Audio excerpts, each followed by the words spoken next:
today's video we will see the next problem of root stability criteria. Here we have the characteristic equation of a system. It is a fifth order. So as always, to check for the stability, first we have to go for the necessary condition. It is observed that the necessary condition is satisfied because there are no missing terms. From order 5 you have 4, 3, 2, 1, 0, s to the power 0, and all the coefficients are positive and non-zero. We need to find the sufficient condition next. So to find the sufficient condition, we have to construct the roots array. So to construct the roots array, first we'll write, since the highest power is 5, we'll write the odd terms first. So it is 1, 4, 3. So our first row will have 1, 4, 3, and our second row will have 1, 24 and 63. So 1, 24, 63. Next we will construct the third row by considering the matrix and finding its determinant. 4 minus 24 divided by 1, which comes to minus 20. 1 into 3 minus 1 into 63 divided by 1, which comes to minus 60. So since it is divisible by 20, the third row you divide it by 20, which gives you minus 1 and minus 3. So our new elements in the third row are minus 1, minus 3. Next we will find the fourth row elements. So to find the fourth row elements, we have to consider minus 1 into 24 minus 1 into minus 3 divided by minus 1, which gives you 21. Likewise, minus 1 into 63 into 1 into 0 divided by minus 1, which gives you 63. Again, it is divisible by 21. So divide it by 21, you get 1 and 3 as the new elements. So in order to find our fifth row elements, we have to consider 1 into minus 3 minus 1 into minus 3 minus of minus 1 into 3 divided by this one, which gives you 0. That is what written here. Next you have one more. This is again 0. So we can see that our fifth row has all the elements 0.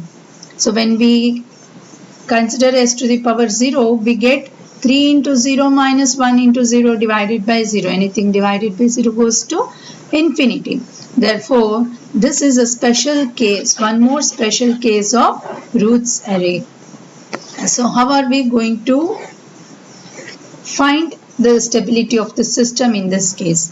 So when you have all zeros in a row, it indicates that the existence of an even polynomial. That means you have an even polynomial. Even polynomial will have a roots which occurs in pairs. Occurs in pairs which are equal in magnitude and opposite in sign. That means your roots can be real. So positive and negative. Likewise, it can be complex. The roots can be complex. Both are equal in magnitude but opposite in sign. But you can have complex conjugate. So complex conjugate like this. So if you have 0 in a row, all elements 0 in a row, it indicates that there is a existence of even polynomial. Even polynomial will have roots which occurs in pairs which are equal in magnitude and opposite in sign. It can be real, complex or complex conjugate. So when we have such a existence of zeros, this even polynomial, we call it as auxiliary polynomial. So the coefficients of the auxiliary polynomial will always be the elements in the row directly above the 0. Directly above the row in which we have zeros. Above that, the coefficients we consider it as auxiliary polynomial. So when we have this kind of a situation which is existing, we have two methods of finding the stability. In this problem, I'll explain you regarding one type. The next problem we'll see the next way of solving this kind of problem. So we have 0 and 0. The row above 0 you call this as auxiliary polynomials. Auxiliary polynomials, and we have to write the auxiliary equation. So we will write the auxiliary equation. Auxiliary equation we denote as A of s is equal to, our first term is 1 into s square, so it is s square plus our next term will be 3, not 3s, sorry, it will be 3, equal to 0. S square plus 3 equal to 0. So what we have to do is, this is the first method, we have to divide this, our main characteristic equation, by this auxiliary equation. We have to do delta of s by A of s. When you divide this delta of s by A of s, whatever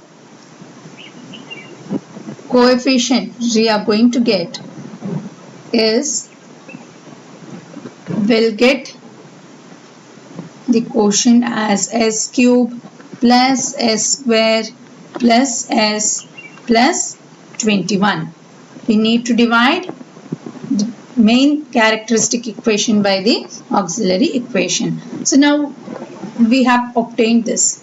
Once you obtain this, we have to construct the roots array for the new equation, that is obtained by dividing the main equation by auxiliary equation.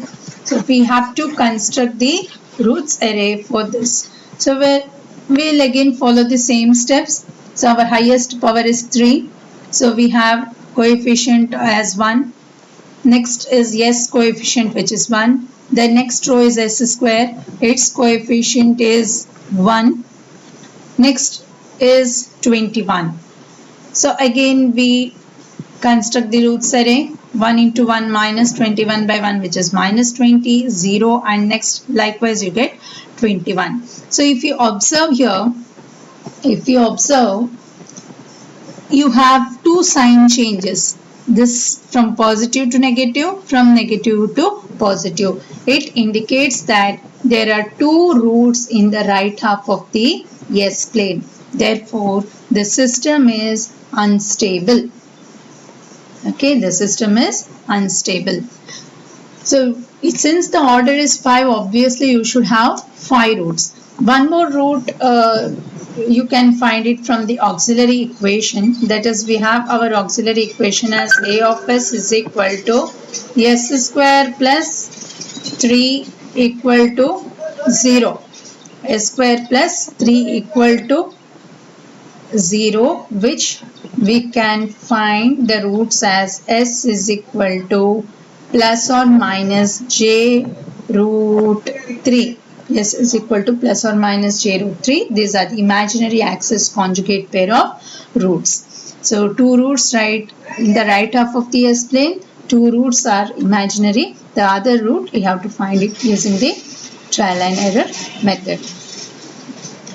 So this is one way of solving a problem to find the stability of any control system which will have all elements of a row as 0. The next method of solving a problem in which we have all elements in a row as 0 will be explained considering this example. We have a 6th order characteristic equation over here, the polynomial is given, the characteristic polynomial is given, delta of s is equal to s to the power 6 plus 2s to the power 5 plus 8s to the power 4 plus 12s cube plus 20s square plus 16s plus 16. Now we will find the stability of the system. As you can see, there are no missing terms and all the coefficients are positive. We can construct the roots array to find the sufficient condition. So highest power of s is 6. So we have s to the power 6. The coefficients 1, 8, 20, 16. So we have first row as 1, 8, 20, 16. The next is s to the power 5, where our coefficients are 2, 12, 16. So we have 2, 12, 16. Since this 2, 12 and 16 are divisible by 2, we divide it by 2. So we have our new elements in the second row as 1, 6 and 8. So we'll find our third row elements, which we need to find 1 into 8 minus 1 into 6 divided by 1, which comes up to 2. Next 1 into 20 minus 1 into 8 divided by 1, which comes up to 12. Likewise, we get the other value as 16. So since again this is divisible by 2, we divide it by 2. So we have our third row elements again as 1, 6, 8. So it is clear that the second row element is also 1, 6, 8. The third row element is also 1, 6, 8. When you go to find the fourth row elements, you get 0 and 0. So again, this is a case of existence of even polynomials. So the roots can be either real, complex or complex conjugate, which occurs in pairs. So this is the second method which we are going to find. So first we will write the auxiliary equation. Auxiliary equation we will write it by considering the auxiliary polynomial, which is in the third row, which is just above the row which is having 0. So our auxiliary equation A of s will be s to the power 4 plus 6s square plus 8. So s to the power 4 plus 6s square plus 8. We need to differentiate this with respect to s. This is the second method of finding the stability if you have all rows as 0. das by ds. You can use any method. So we have to differentiate this. On differentiating, we get 4s cube plus 12. 4s cube plus 12s. 4s cube plus 12s. We are going to get this. So we will write this coefficients in the place of 0 and 0. So you can observe here, in the place of 0 we have written it as 4 and 12. Since this 4 and 12 is divisible by 4, we divide it by 4 and we get the new elements as 1 and 3. So instead of 0 and 0, we got 4 and 12. In the place of 4 and 12, we divided it by 4. We got it as 1 and 3. Next, we have to find the fifth row elements in the same manner. That is 1 into 6 minus 1 into 3 divided by 1. And 1 into 8 minus 1 into 0 divided by 1, which we get it as 3 and 8. Next, you find the sixth row element. Last, you find the seventh row element. So like you follow it the same steps as you have done during the previous steps.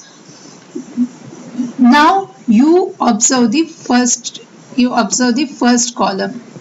So if you observe the first column, there are no sign changes. That means to say you don't have any roots which lies on the right of the S-plane. So we can conclude that the system is stable. We can find the roots by using the auxiliary equation. We have auxiliary equation s to the power 4 plus 6s square plus 8. If you substitute s square is equal to x and solve, you get s is equal to plus or minus j2. S is equal to plus or minus j root 2. So these are the 4 roots. You have here 2, here 2. So totally 4 roots of this particular equation. So your root stability criterion, it does not give you the magnitude of the roots, but using the auxiliary equation we can find few roots. So we have got plus or minus j2 plus or minus j root 2. So we can consider